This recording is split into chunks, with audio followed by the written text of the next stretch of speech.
আসসালামু আলাইকুম মিতা। দেখুন আমি জানি না বাড়ি মধ্যে ডালছি, ঠিক আছে? কিন্তু সবটা মিলাই এ আছে, আড্ডি মুটি মাংস সব মিলাই এগুলো আছে। পরে ভাই আমার দোষ শূন্য আছে, ঠিক আছে? আমি দোষের জন্য এই যে এনে তেল, এই যে এনে তেল দিস, বুঝছেন? আপনার এই যে আস্তাই তো, এই যে মনে এতে নিয়ে বড় বড় কুটি তো কাটটা শুরু করলো গো মিতা, ঠিক আছে? এ দেখেন, পরে আমার দোষ বান্যাম না। পরে কবেন মিতার কাছে এনে হল ব্যাগকানি মাংস, এটা ঠিক আছে? মিশিং যে কাটছে সব মাংস, এই দেন। পরে না আমার ভাই দূষণ না যায়, ঠিক আছে? আমি চাই না যে এই দুইটার জিনিস নিয়ে এই যেরকম সব মাংস পাই, ঠিক আছে? পরে আমার আবার দোষ পাই না।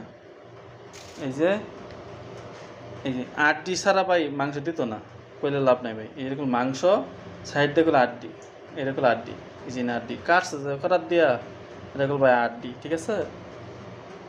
এই যে এই যে এরকম গোস্ত ভাই। আর যে এটা হলো পাও, একটু তোলা পাও দিছে ভাই, তো দিবই, কিছু করলে লাভ নাই, ঠিক আছে? তো এই অবস্থা আমি আনে দেখাইলাম, কহাইয়া আপনি আমার দোষ না যায়। ওকে ভাইয়া, আসসালামু আলাইকুম।